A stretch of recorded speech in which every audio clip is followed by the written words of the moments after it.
Bismillahirrahmanirrahim. Assalamualaikum warahmatullahi wabarakatuh. Alhamdulillahi rabbil alamin. Wal aqibatu lil muttaqin. Wala udwana illa 'alal zalimin. Wassalatu wassalamu ala asyrafil anbiya'i wal mursalin Nabiina wa habibina wa sayyidina Muhammadin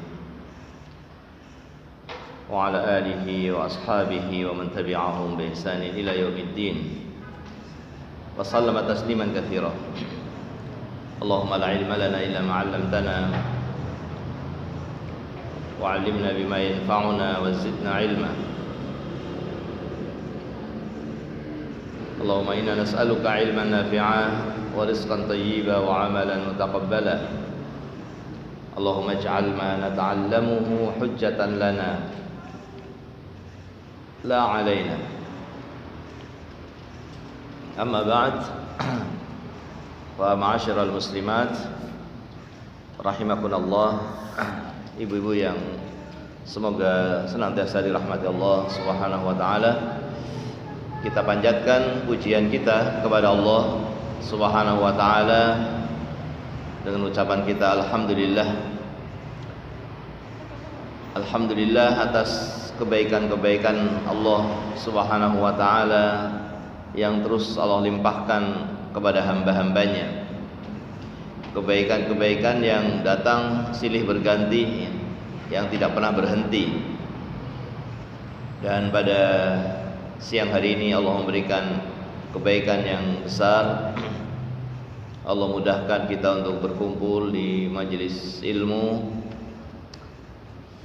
untuk bersama-sama kita belajar, mengambil faedah dari kitab yang ditulis oleh para masyayikh, para penuntut ilmu, para ulama,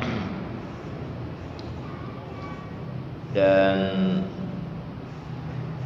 bersama-sama untuk kita saling mengingatkan dan mengajak kepada kebenaran.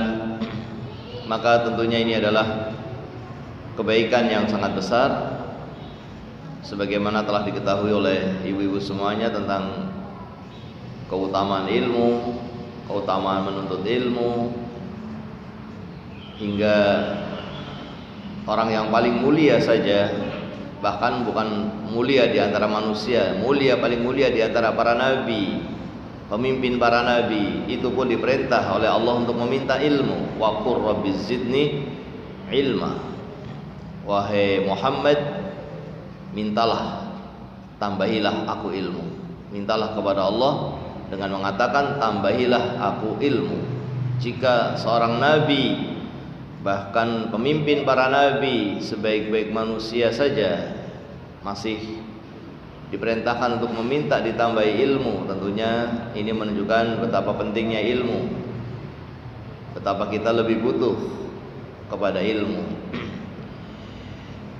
Ya, karena dengan ilmu ini maka kita akan menjadi semakin tepat dalam beribadah. Dengan ilmu ini pula kita akan menjadi semakin baik hatinya. Dengan ilmu inilah kita akan semakin benar dalam memahami agama Allah Subhanahu wa taala. Dan kita tahu bahwa tidak ada yang lebih berharga dalam hidup kita kecuali agama kita, kecuali Islam yang telah Allah karuniakan kepada kita. Oleh karena itu kita berusaha untuk terus mempelajarinya agar bisa menjalankan dengan benar, dan terus berdoa kepada Allah Subhanahu wa taala, ya muqallibal qulub, tsabbit qalbi ala dinik. Memohon kepada Allah, wahai Allah yang membolak-balik hati, kokohkanlah, tetapkanlah kami di atas agamamu, agama yang diridhoi oleh Allah, satu-satunya agama yang diridhoi oleh Allah Subhanahu wa taala, yang telah disampaikan oleh Rasulullah sallallahu alaihi wasallam. dan Allah telah menyatakan telah sempurna agama ini dan menjadi agama yang diridhoi olehnya. Al-yawma akmaltu lakum dinakum wa atmamtu alaikum ni'mati wa raditu lakumul Islam madinah. Wa raditu, aku ridho Islam sebagai agama bagi kalian. Aku ridho, Allah mengatakan aku ridho, maka hendaknya kalian, yakni kita semuanya ridho dengan agama ini. Maka kita wujudkan dengan kita pelajari, kita amalkan. Maka sekali lagi ini adalah kebaikan yang besar yang Allah berikan kepada kita, berkumpul di majelis ilmu. Terlebih kita juga sekarang berada di bulan-bulan yang istimewa, di bulan-bulan yang disucikan oleh Allah Subhanahu wa taala. Kita berada di bulan Dzulqa'dah, dan akan datang bulan Dzulhijjah, dan akan datang bulan Muharram. Ini semuanya adalah Ashhurul Hurum, bulan-bulan yang disucikan oleh Allah Subhanahu wa taala. Yang Allah menyatakan dalam surat At-Taubah, "Fala tadlimu fihinna anfusakum." Jangan kalian berbuat dosa pada bulan-bulan tersebut. Jangan kalian berbuat zalim pada bulan-bulan tersebut. Ini hendaknya juga kita ingat, ya. Ibu-ibu yang dirahmati Allah Subhanahu wa taala, hendaknya kita ingat, ya, bahwa kita sekarang berada di bulan yang disucikan oleh Allah Subhanahu wa taala, sehingga jangan kita anggap sama dengan bulan-bulan yang lainnya. Meskipun dosa, kemaksiatan itu tidak boleh pada setiap waktu, kedzaliman tidak boleh pada setiap waktu. Tetapi di bulan-bulan ini lebih-lebih lagi untuk kita menjaga. Begitu pula anak-anak kita, ingatkan anak-anak kita, ini bulan Dzulqa'dah, ini bulan Dzulhijjah, ini bulan Muharram. Hati-hati di bulan ini. Jangan berbuat dosa, jangan berbuat kedzaliman. Dan masih ada satu lagi bulan yang disucikan, yaitu bulan Rajab. Ya, sebagaimana yang disebutkan oleh Nabi kita Muhammad SAW, bahwa bulan-bulan yang disucikan ini salah satu mutawaliyat, ada 3 bulan yang berurutan. Beliau mengatakan Dzulqa'dah, Dzulhijjah, wa Muharram. Dan ada satu bulan yang terpisah, tidak berurutan bersama 3 bulan ini, yaitu bulan Rajab, alladzi baina Jumada wa Sya'ban, yang berada di antara bulan Jumada dan bulan Sya'ban. Ini bulan Jumadal Tsani dan Sya'ban. Ya, dari sini juga penting, ya, ibu-ibu, kita untuk menghafal bulan-bulan Islam, karena bulan-bulan ini adalah suatu ketetapan Allah yang sudah Allah tetapkan sejak diciptakannya langit dan bumi. Sejak diciptakannya langit dan bumi, Allah telah tetapkan 1 tahun itu ada 12 bulan, dan inilah bulan-bulannya. Hendaknya kita hafalkan, dihafalkan pula oleh anak-anak kita, karena pada bulan-bulan itu ada keistimewaan, ada hukum, ada syariat, ada hal-hal yang berkaitan dengan hukum yang harus diketahui.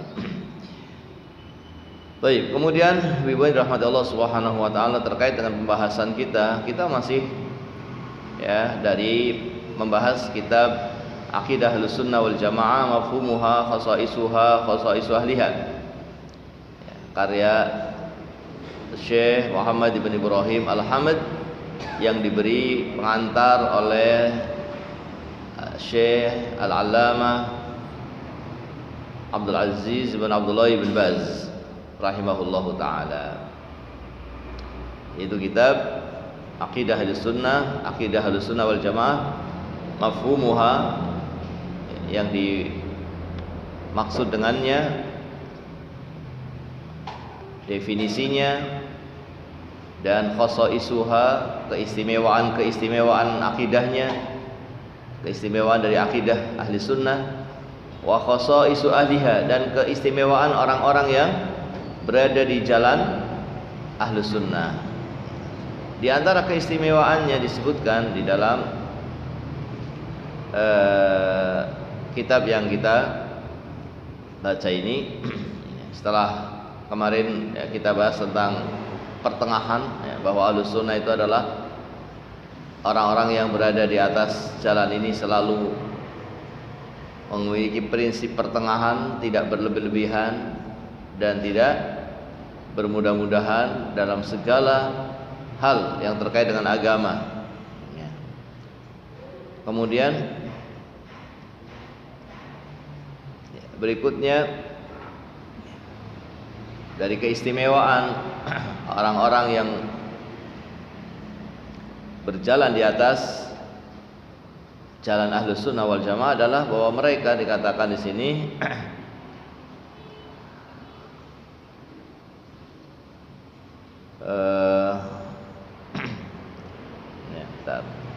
la yatasammuna illa bismil Islam was sunnah wal jamaah.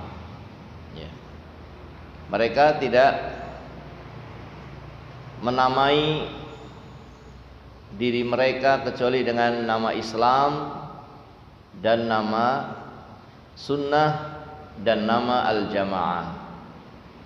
Ya.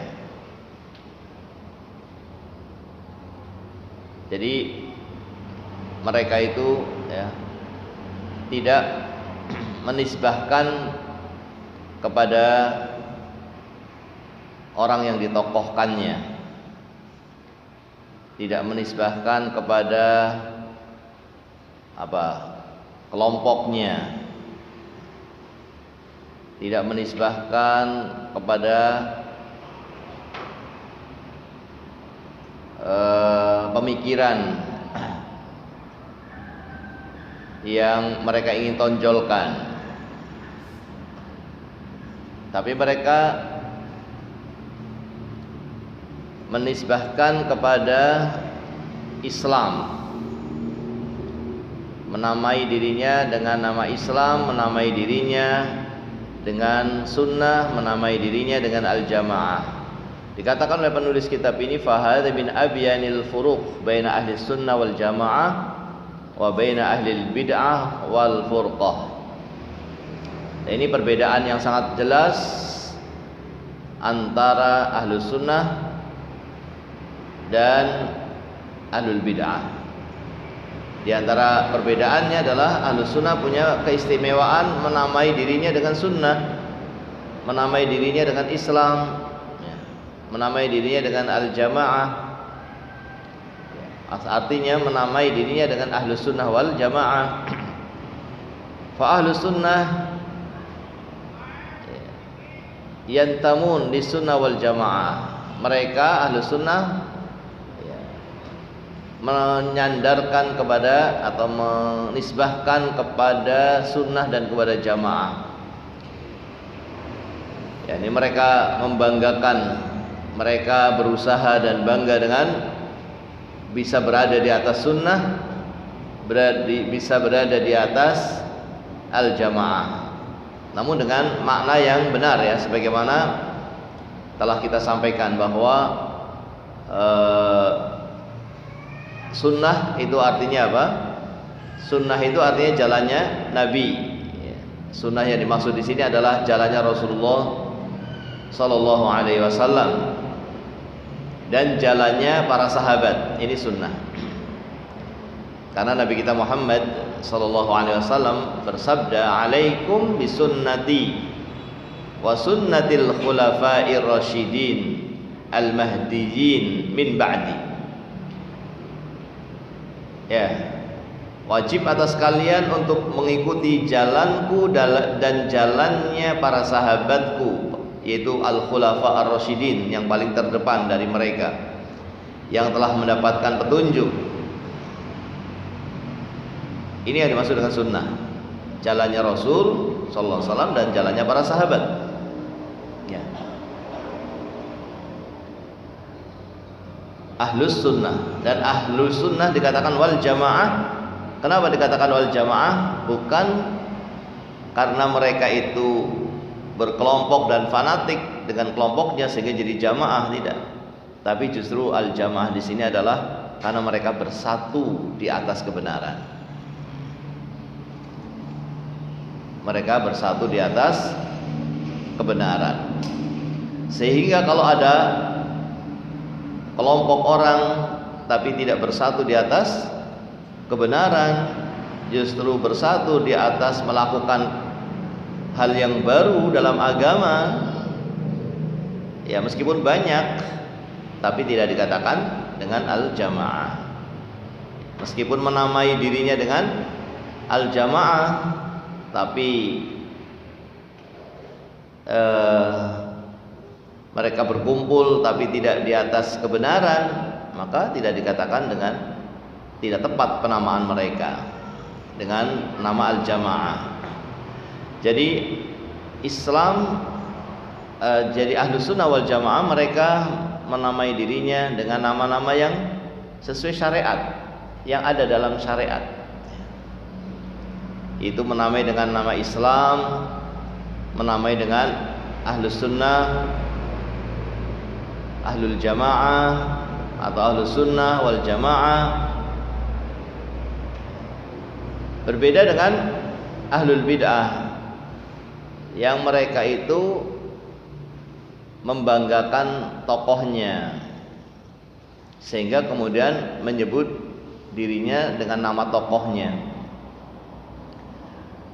Dikatakan dalam kitab ini, wa ahlul ahwa wal bid'ah kullu ta'ifatin minhum tantasibu ila sakhsin min ahlil bid'ah wa ru'usid dhalal kal jahmiyah, ya, yang menisbahkan kepada tokoh yang mereka banggakan, padahal dia itu adalah tokoh yang sesat, seperti Jahmiyah, ya, menisbahkan dirinya kepada seorang yang namanya Jahm ibn Safwan.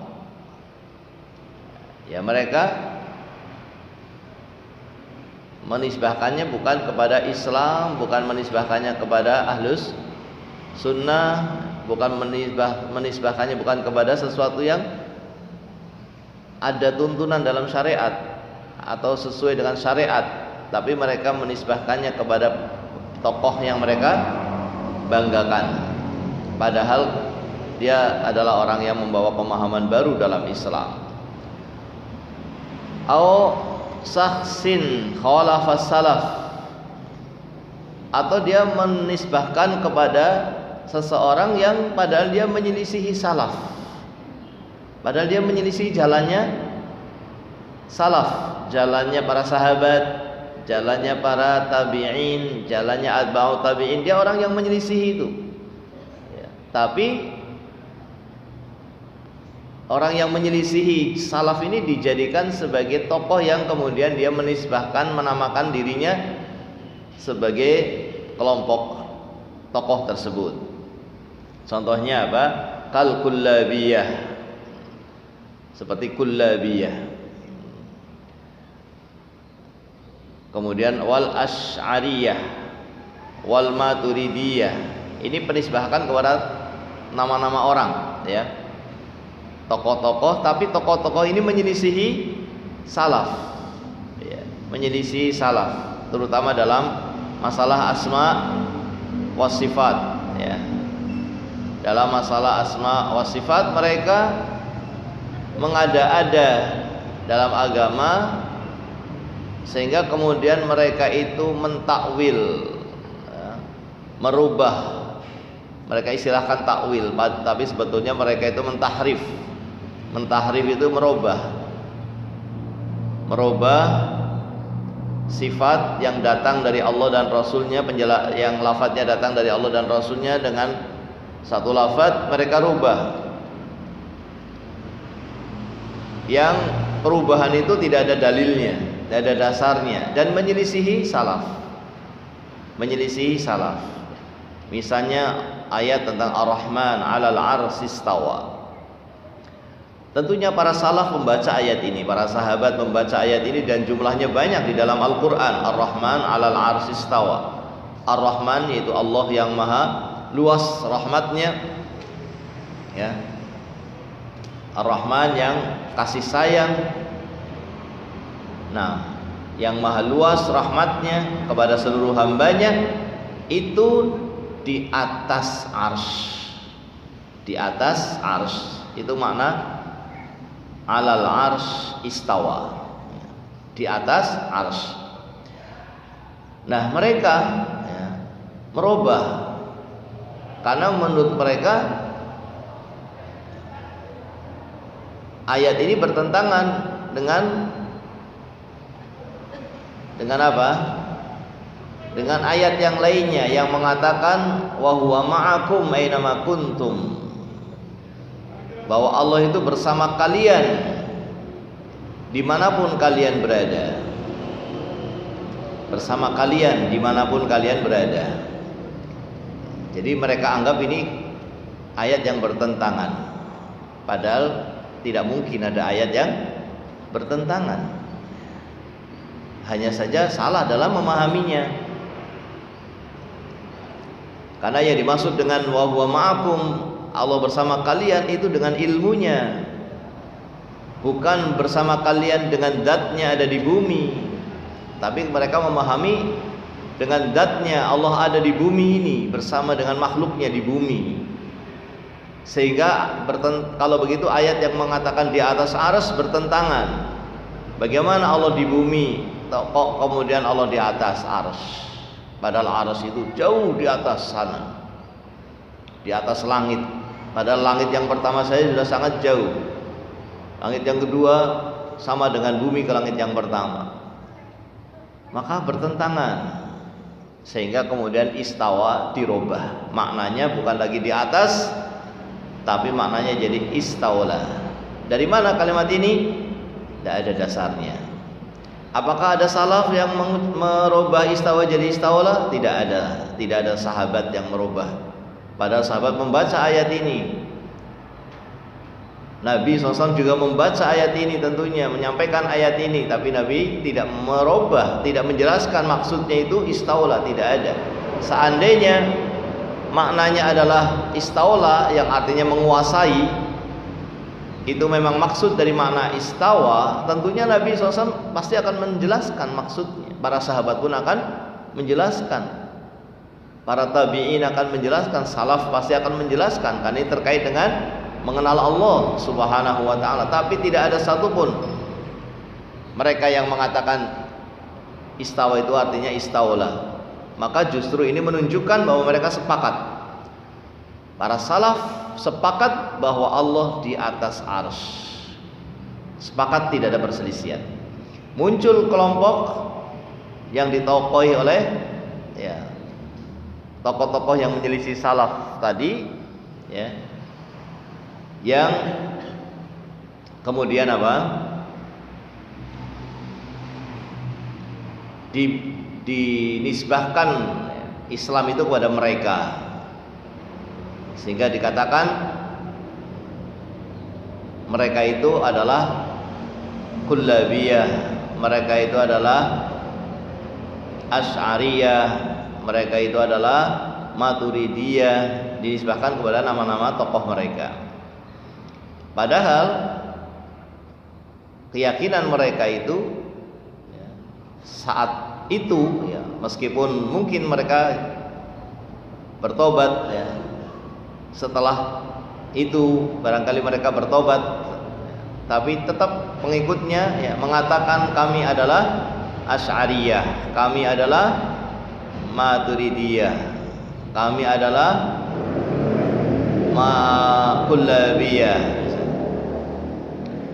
Jadi mereka menamai dirinya dengan tokoh yang mereka anggap sebagai orang yang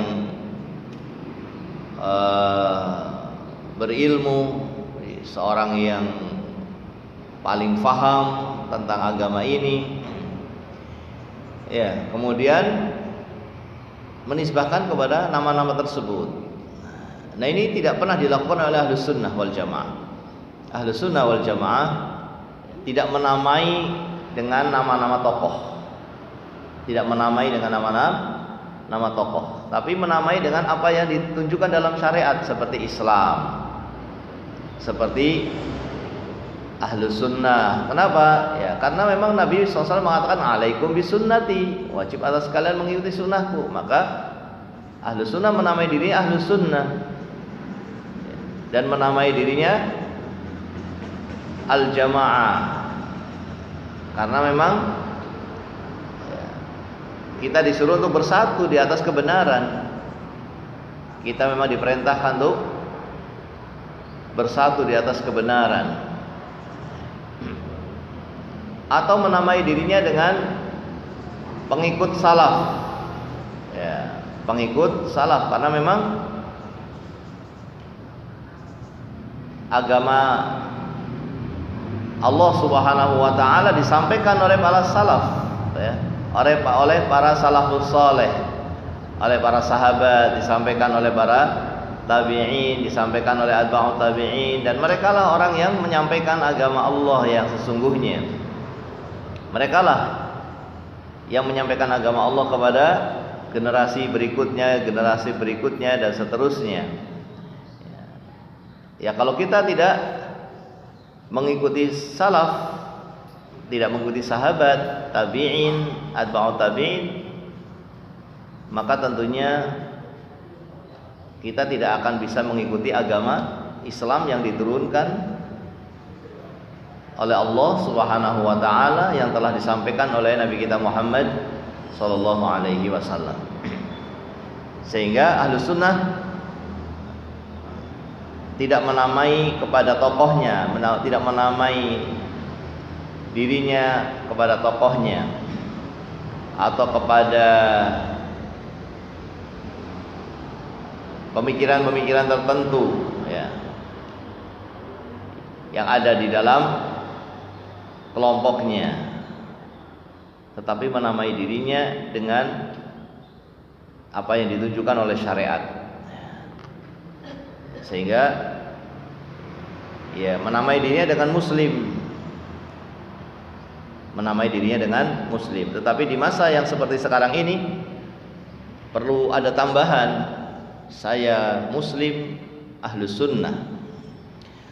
Ya, karena kalau cuma muslim saja di masa Nabi tentunya tidak ada kelompok, ya.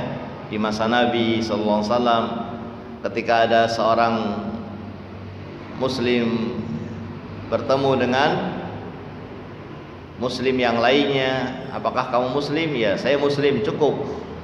Karena waktu itu adanya muslim sama kafir, muslim sama yang tidak muslim di saat itu.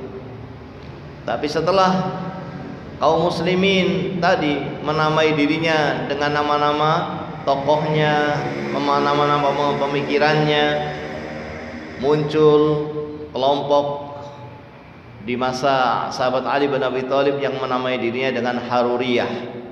Mereka memberontak kepada sahabat Ali bin Abi Thalib, tidak mau berada di bawah kekhilafahan Ali bin Abi Thalib. Mereka memisahkan diri dari pemerintahan Ali bin Abi Thalib dan berkumpul di tempat yang namanya Harura. Berkumpul di tempat yang namanya Harura. Maka mereka kemudian menamai dirinya dengan Haruriyah atau dinamai dengan Haruriyah, dan mereka menerima penama itu. Mereka menerima nama Haruriyah. Kemudian muncul lagi setelah itu Syiah yang berkebalikan dari Haruriyah. Muncul lagi kemudian Jahmiyah.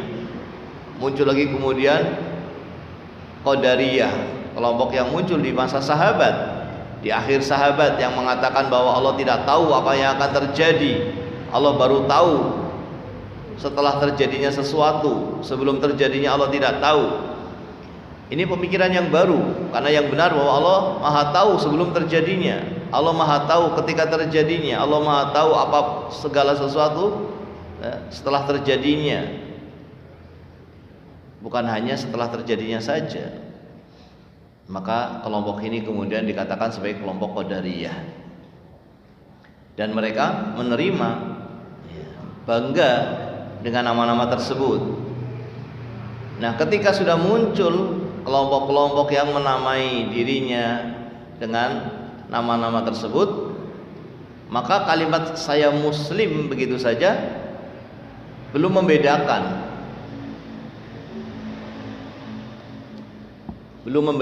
mana Islam yang benar dan mana Islam yang baru, yang mengada-ada.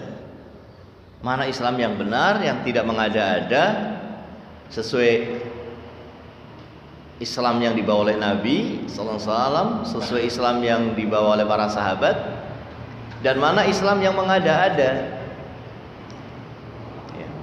Oleh karena itu muncullah penamaan selain Islam. Muncullah penamaan selain Islam, yaitu Ahlus Sunnah. Ahlus Sunnah wal Jamaah. Muncul penamaan Salafiyah. Ya. Dan ini penamaan yang tidak bertentangan dengan syariat, penamaan yang ditunjukkan di dalam syariat yang menunjukkan sebagai Islam yang sesungguhnya. Berbeda dengan ahlul bid'ah yang menamai dengan tokoh-tokohnya. Ya. Maka ini salah satu keistimewaan Ahlus Sunnah, tidak menamai kecuali dengan nama Islam, tidak menamai kecuali dengan nama Ahlus Sunnah, tidak menamai kecuali dengan nama yang ditunjukkan oleh syariat, yang ditunjukkan oleh syariat, yang tidak menunjukkan sesuatu yang baru dalam beragama. Karena memang asalnya Islam itu agama yang satu, diturunkan oleh Nabi SAW ya, kepada para sahabatnya, maka mereka semuanya bersatu di atas jalannya Rasulullah SAW, bersatu di atas kebenaran. Ya. Maka Islam itu asalnya agama yang satu. Ya. Tidak ada perbedaan di dalam masalah akidah, tidak ada perbedaan di dalam masalah prinsip. Ya. Tapi kemudian tadi muncul ya, kelompok-kelompok yang membawa prinsip yang baru, membawa prinsip-prinsip yang tidak ada dalam ajaran Rasulullah sallallahu alaihi wasallam. Seperti prinsip memberontak kepada penguasa. Ini menjadi ciri khas kelompok Haruriyah tadi, kelompok Khawarij. Dinisbahkan kepada pemikirannya, yaitu memberontak, maka jadi nama Khawarij, dari kalimat khuruj yang artinya keluar dari ketaatan, maka disebut dengan Khawarij. Kemudian muncul tadi Jahmiyah, muncul Syiah. Nah, karena muncul orang-orang yang memiliki prinsip-prinsip yang baru ini, kelompok-kelompok yang diikuti oleh banyak orang dengan keyakinannya yang baru, ya, maka tentunya untuk membedakan antara Muslim yang benar, yang mengikuti Nabi SAW dengan yang tidak mengikuti Nabi SAW, maka ya, diperjelas dengan penamaan Ahlus Sunnah. Ya. Saya Muslim dan saya Ahlus Sunnah. Gitu. Tentunya bukan dalam rangka untuk mensucikan dirinya, bukan dalam rangka untuk mensucikan dirinya, tapi dalam rangka untuk membedakan. Untuk membedakan supaya orang faham bahwa saya Muslim tapi saya bukan Muslim Syiah, saya Muslim tapi saya bukan Muslim Jahmiyah, saya Muslim tapi saya bukan Muslim Khawarij, saya Muslim tapi bukan Muslim yang membuat yang baru dalam agama ini. Saya Muslim Ahlus Sunnah wal Jamaah, yang mengikuti sunnahnya Nabi, mengikuti sunnahnya Rasulullah SAW, dan sunnahnya Rasulullah itu adalah Al-Quran dan As-Sunnah. Jalannya Nabi SAW adalah Al-Quran dan As-Sunnah. Ya, maka ini sesuatu yang membanggakan, yang kita banggakan. Kita bangga ketika kita bisa betul-betul mengikuti jalannya Nabi Sallallahu Alaihi Wasallam. Maka tidak perlu ragu-ragu mengatakan Ahlus Sunnah, atau mengatakan saya mengikuti manhaj salaf, atau saya salafi. Itu tidak perlu ragu-ragu. Karena apa? itu jalan yang mulia, itu jalannya Rasulullah dan para sahabatnya. Itu salaf, itu jalannya Rasulullah. Salaf itu jalannya para sahabat yang mengikuti Rasulullah Sallallahu Alaihi Wasallam. Dan ini menjadi hal yang penamaan yang tidak salah, penamaan yang menjadi ciri khas Ahlus Sunnah, menjadi keistimewaan Ahlus Sunnah untuk membedakan dengan yang bukan Ahlus Sunnah. Tapi kalau cuma ngaku-ngaku, ya tentunya ini tidak baik jadinya. Kalau cuma ngaku-ngaku, maka ini bisa menjadi sebab orang malah salah paham. Ngakunya Ahlus Sunnah, tapi ternyata pemikirannya bukan Ahlus Sunnah. Yang dimaksud di sini penamaan ini adalah penamaan yang sesuai kenyataan, ya. Penamaan yang sesuai kenyataan. Bukan penamaan yang sekedar penamaan tapi tidak diwujudkan. Ya. Tapi tidak diwujudkan. Penamaan untuk orang faham bahwa saya beda dengan ahlul bid'ah, bahwa saya bukan ahlul bid'ah, ya. Bahwa saya bukan orang yang membuat yang baru dalam agama, bahwa saya bukan kelompok baru, bahkan inilah Islam yang sesungguhnya, Islam yang sesungguhnya, bukan kelompok yang baru. Karena memang sudah muncul kelompok-kelompok yang baru sebagaimana diberitakan oleh Nabi kita Muhammad Sallallahu Alaihi Wasallam. Muncul kelompok-kelompok yang baru sebagaimana dinyatakan oleh Nabi SAW dalam hadis beliau, iftaraqat al-yahud wa nasara ila sintain wa sab'ina firqah wa sataftariqu ummati ala salasa wa sab'ina firqah, akan berkelompok umatku, berkelompok-kelompok umatku berpecah menjadi 73 kelompok. Kulluha finnar, semuanya menyimpang menuju ke neraka. Jalannya itu jalan ke neraka. Jalan kelompoknya ini ke neraka. Illa wahidah, cuma satu jalan yang menuju surga. Jalannya siapa ini? Man kana mislu ma ana alaihi al-yaum wa ashabi. Nabi menjawab, yaitu jalannya orang yang mengikuti aku dan para sahabatku. Ya, maka maksud kita mengatakan Ahlus Sunnah, maksud kita mengatakan Salafi itu bukan untuk mensucikan diri, tetapi untuk membedakan, supaya orang ngerti bahwa saya bukan ahlul bid'ah, saya bukan pengikut kelompok-kelompok yang baru, saya pengikut Rasulullah Sallallahu Alaihi Wasallam. Hanya saja kalimat ini kalimat yang berat yang harus kita wujudkan, bukan sekedar ucapan tapi kita wujudkan. Kalau kita betul-betul seorang Ahlus Sunnah, ya kita harus ngerti sunnahnya Nabi SAW. Kita juga harus ngerti mana yang bukan sunnahnya Nabi, untuk kita mengikuti sunnah Nabi dan meninggalkan yang bukan sunnah Nabi, mengikuti jalannya Nabi SAW dan meninggalkan jalan yang bukan jalannya Nabi SAW. Jalan Nabi baik itu terkait dengan akidah, dia ngerti akidah yang benar. Terkait dengan ibadah, dia ngerti ibadah yang benar. Terkait dengan akhlak, dia mengikuti akhlak sebagaimana yang dituntunkan dalam syariat. Sehingga penamaan-penamaan ini sesuai dengan kenyataannya. Itu yang semestinya dilakukan oleh orang-orang yang menamai dirinya dengan Ahlus Sunnah. Dan penamaan ini, ya, penamaan yang benar, ya, penamaan yang benar. Penamaan Muslim juga benar, saya Muslim, benar. Tapi masalahnya sekarang ini banyak yang ngaku Muslim, tapi ternyata apa? Tidak mengikuti Rasul Sallallahu Alaihi Wasallam. Mengaku dirinya Muslim, tapi tidak mengikuti Rasul Sallallahu Alaihi Wasallam. Ya, maka dari sini butuh tambahan keterangan untuk membedakan bahwa saya adalah ahlus sunnah. Ya. Jadi kalau pertanyaannya kamu alirannya apa?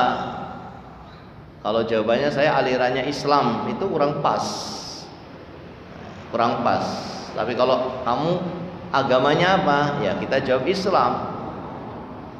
Tapi kalau sudah diperjelas lagi, terus ikut aliran apa? Maka katakan ahlus sunnah wal jamaah.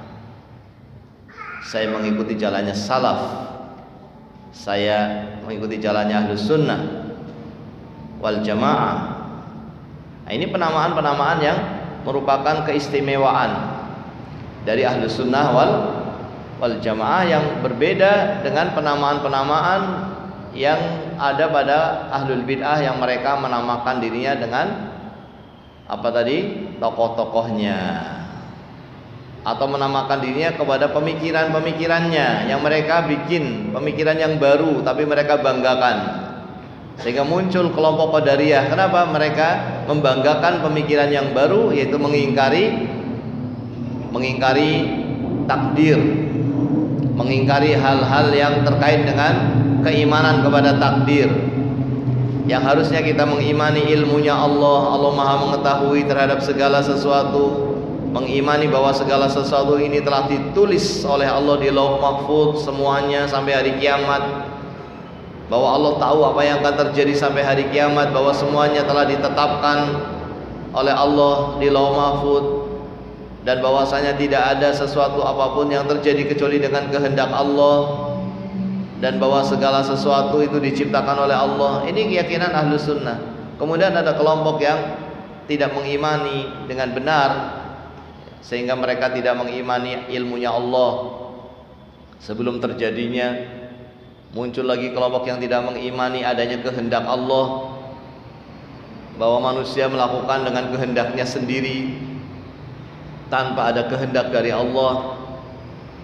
Maka muncullah kelompok Qadariyah, dan mereka bangga dengan penamaan tersebut karena mereka menganggap dirinya telah berada di atas pemahaman yang benar, ya, sehingga kemudian mereka disebut Qadariyah, dan mereka bangga dengan nama itu untuk membedakan mereka dengan yang lainnya. Jadi mereka dinisbahkan kepada pemikirannya. Ahlus sunnah tidak.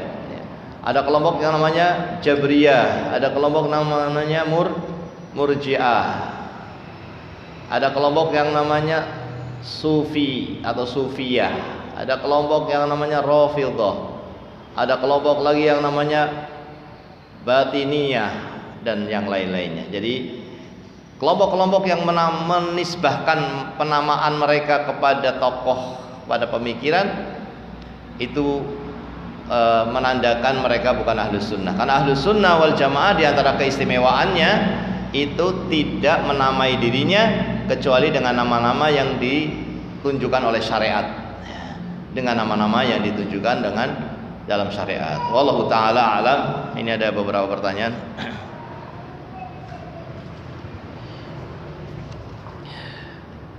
Ya, izin bertanya. Apakah mukmin belum termasuk ahlus sunnah, sementara tingkatan mukmin di atas muslim? Iya, kalau dia memang sudah betul-betul tingkatannya mukmin, ya itu pasti dia ahlus sunnah. Kalau tidak ahlus sunnah tidak akan pernah mencapai tingkatan mukmin. Kalau dia tidak ahlus sunnah, maka dia tidak akan mencapai tingkatan mukmin. Maka untuk mencapai tingkatan mukmin, dia harus muslimnya itu harus muslim ahlus sunnah. Untuk mencapai tingkatan mukmin, maka dia muslimnya itu harus muslim yang ahlus sunnah. Karena kalau tidak muslim yang ahlus sunnah, maka dia akan melakukan hal yang baru dalam agama. Jadi orang kalau mengikuti kelompok Qadariyah, ya tidak akan pernah menjadi mukmin, karena memang jalannya dia jalan yang baru. barangkali bisa dipahami ini. Ya. Kemudian atau maksudnya lain. Maksudnya kalau saya sudah mengatakan saya mukmin, berarti apa? Sudah cukup tanpa mengatakan ahlus sunnah, begitu. Ya, kalau dia mengatakan saya mukmin, maksudnya adalah tingkatan, ya. Maka ya dia harus berani mengatakan ahlus sunnah. Dia harus mengatakan dirinya ahlus sunnah. Dia harus bangga untuk menamai dirinya dengan ahlus sunnah. Kalau dia mengatakan mukmin tapi tidak mau mengatakan ahlus sunnah, terus mukmin yang bagaimana? Ya, karena tidak mungkin seorang menjadi mukmin kecuali dia harus menjadi orang yang mengikuti sunnah Nabi, mengikuti jalannya Nabi Sallallahu Alaihi Wasallam. Tapi ini maksudnya adalah untuk penamaan, ya, untuk membedakan. Maksudnya untuk membedakan, bukan untuk mentazkiyah. Makanya mengatakan saya mukmin itu sebagai ulama mengatakan insya Allah, supaya tidak mentazkiyah dirinya. Saya mengatakan ahlus sunnah juga bukan dalam rangka mentazkiyah, tapi dalam rangka saya ingin mengikuti jalan ini dan tidak mengikuti jalannya ahlul bidah. Untuk membedakan bahwa saya tidak ingin mengikuti jalannya ahlul bidah, saya ingin mengikuti jalannya Rasulullah Sallallahu Alaihi Wasallam dan para sahabatnya. Jadi maksudnya di sini bukan mentazkiyah. Kalau mentazkiyah tidak boleh, tapi maksudnya adalah untuk membedakan. Membedakan karena banyak Muslim itu banyak gitu. Tetapi di sana beda-beda jalannya. Maka untuk membedakan ya disampaikan perbedaannya tadi. Ya, dan untuk membedakannya Ahlus Sunnah itu tidak menggunakan tokohnya gitu. Untuk membedakannya Ahlus Sunnah tidak menggunakan nama tokohnya, tidak menggunakan nama pemikirannya, tapi menggunakan nama Ahlus Sunnah wal Jamaah, menggunakan nama Salafiyah, tidak kepada tokohnya, tidak kepada pemikirannya yang mereka banggakan, yang mereka munculkan, pemikiran yang baru yang mereka munculkan. Ada pemikiran-pemikiran baru yang dimunculkan oleh orang, kemudian mereka menisbahkan kepada pemikiran yang baru tadi. Ahlus Sunnah tidak seperti itu.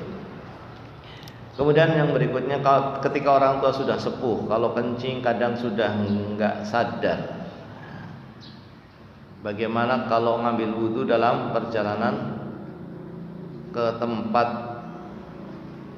sholat, ya, ada kencing, apakah batal atau dihukumi terkena najis, termaafkan? Ya. Iya, kalau memang sudah tidak sadar kalau dirinya kencing, ya, maka yang penting adalah terjaga, jangan sampai air kencing itu menetes ke tempat sholat atau ke yang lainnya. Itu menggunakan apa ya? Kalau sekarang ada pampers, ya, menggunakan pampers. Ya. Dan kalau memang sudah tidak nyadar maka dimaafkan, karena dia tidak bisa menahan, berarti dia tidak bisa menghindari, karena akan keluar dengan sendirinya. Dalam kondisi yang seperti ini maka insya Allah masuk ke dalam yang dimaafkan. Hanya saja setiap mau sholat dia berwudu.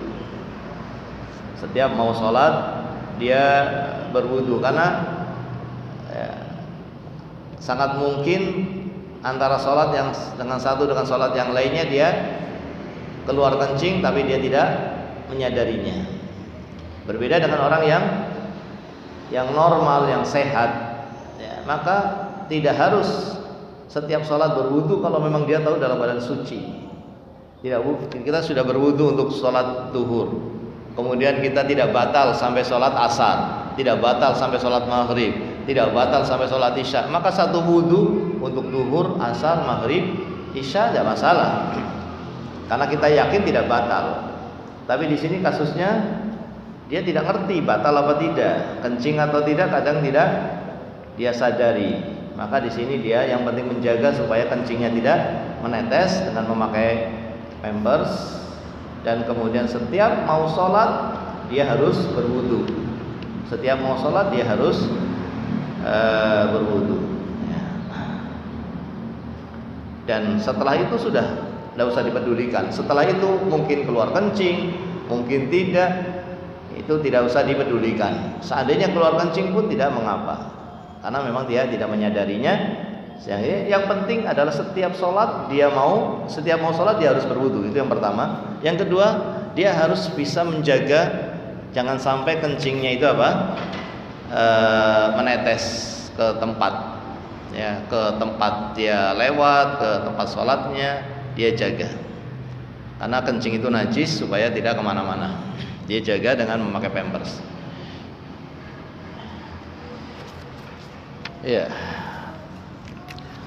Kemudian ada pertanyaan lagi, bagaimana seharusnya sikap kita bila saudara kita yang serumah masih menjalankan bid'ah, padahal kita sudah pernah memberitahunya, tapi mereka tetap melakukannya. Ya, terus mengajak kepada kebenaran. Ini adalah ibadah. Ya, kita terus mengajak, terus menyampaikan pada waktu-waktu yang tepat. Nah, jadi di sini ada rambu-rambu yang harus kita jalankan dalam berdakwah. Rambu-rambunya diantaranya disebutkan dari dalam Al-Quran, ud'u ila sabili rabbika bil hikmah wal mau'izatil hasanah wajadilhum billati hiya ahsan. Sampaikan dengan hikmah. Ini bagi orang yang siap menerima dalil, dia langsung terima. Kalau dia dengar dalil, dia langsung terima, karena itulah yang dia cari. Orang yang seperti ini cukup kita katakan ini dalilnya dari Quran, ini dalilnya dari hadis. Ya. Ada juga yang dia tidak cukup dengan dalil, tapi dia tidak menolak. Dia menerima, iya, ini benar, tapi ternyata dia tidak jalankan. Ini yang benar ya. Oh, ini tidak ada tuntunannya misalnya. Dia tahu, tapi dia belum mau meninggalkan yang haram. Dia masih terjatuh pada yang haram. Maka di sini butuh mau'izah hasanah. Butuh ditakut-takuti. Kalau kamu seperti ini terus, kamu nggak takut siksa Allah. Ya, kamu tidak takut untuk terkena azab Allah. Kamu tidak rindu untuk mendapatkan nikmat surganya Allah. Disebutkan ayat-ayat tentang surga, disebutkan ayat-ayat tentang neraka. Ini namanya mau'izah. Bagi orang yang sudah ngerti ini adalah benar, tapi dia tidak mau melakukannya, sudah ngerti ini salah, dia tidak meninggalkannya, maka di sini butuh tambahan mau'izah. Tapi ada juga yang dia punya syubhat, sehingga dia kemudian mengajak dialog. Dia punya syubhat. Seperti apa? Dia punya dalil bahwa surat Yasin ini keutamanya ini. Nah, ini ada syubhat, maka kita kalau punya ilmu kita boleh menghadapinya. Kalau kita tidak punya ilmu, kita harus persiapan dengan ilmu, supaya jangan sampai kemudian kita berkata tentang agama Allah tanpa ilmu, sehingga kemudian dikatakan orang itu sesat, padahal kita sendiri juga tidak berilmu, atau dikatakan amalan itu amalan sesat, padahal kita sendiri tidak berilmu. Ya. Atau dia membawakan hadis, kita katakan itu bukan hadis, padahal itu hadis, hanya saja tidak sahih misalnya. Ada hadis yang sahih, ada hadis yang tidak. Maka di sini ketika ada syubhat dan dia mengajak dialog, nah, di sini kita menerima dialog tersebut, kita lakukan dialog tersebut tapi dengan ilmu, ya, bukan untuk menjatuhkannya, dengan ikhlas untuk menyampaikan kebenaran. Kemudian juga harus tadarruj. Berdakwah itu harus tadarruj, berurutan dari yang paling penting. Dari yang paling penting. Yang paling penting dahulu adalah akidah. Maka ajaklah kepada akidah yang benar. Ajaklah kepada keyakinan-keyakinan yang benar. Ini keyakinan yang benar, ini akidah yang benar. Kemudian yang paling penting berikutnya adalah sholat. Ajak untuk sholat dengan benar dan seterusnya. Nanti baru masalah-masalah yang sebagaimana disebutkan di sini, masalah bid'ah itu nanti ya. Setelah dia betul-betul ngerti akidah yang benar, dia ngerti prinsip-prinsip yang benar dari prinsip Ahlus Sunnah. Setelah dia ngerti, dia menjalankan ibadah yang paling besar setelah tauhid, yaitu apa? Salat. Baru kemudian yang lain-lain. Jangan kemudian kita membahas yang membahas yang penting tapi meninggalkan yang lebih penting. Sehingga kita tunda pembahasannya. Tapi kita pun meminta pemahaman dia, meminta maklumnya kalau kita tidak membantu dia. Kita tidak membantu dia dalam kebid'ahannya. Saya belum paham tentang amalan ini. Yang saya pahami ini bukan amalan yang dituntunkan. Saya tidak tahu dalilnya amalan ini, maka saya tidak ikut, maka saya tidak bisa membantu. Minta maklum, minta pemahamannya. Tapi kita belum mengajak dia untuk meninggalkannya, ya. Karena ada hal yang lebih penting yang harus kita sampaikan kepada dia, yang harus dia ketahui lebih dulu sebelum masalah ini. Barangkali seperti itu. Ada rambu-rambunya ya, ibu-ibu rahmatullah, ada rambu-rambunya dalam berdakwah yang harus kita pahami supaya yang terjadi adalah kemaslahatan.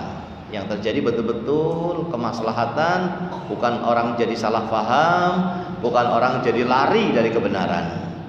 Bukan orang jadi lari dari kebenaran, orang jadi salah paham terhadap kebenaran. Maka di sini ada rambu-rambu dalam menyampaikan agama, dalam mengajak orang kepada kebenaran, ada rambu-rambunya yang harus kita lakukan. Dan ini bagian dari tadi menjalankan, mengikuti jalannya ahlus sunnah. Tidak semua kebenaran disampaikan, tidak semua kebenaran itu disampaikan sampai kita yakin kemaslahatannya. Sampai kita yakin kemaslahatannya, ya, maka barulah kita sampaikan. Meskipun belum tentu diterima, maka kita pun bersabar dan tidak tersinggung, tidak marah, karena yang kita lakukan adalah mengajak orang kepada Allah, bukan kepada diri sendiri. Ya, barangkali itu. Mudah-mudahan bisa dipahami. Wallahu taala a'lam bishawab. Mohon maaf lebih dari waktu yang telah disiapkan atau disediakan. Subhanakallahumma wa bihamdika asyhadu an la ilaha illa anta astaghfiruka wa atubu ilaik. Assalamualaikum warahmatullahi wabarakatuh.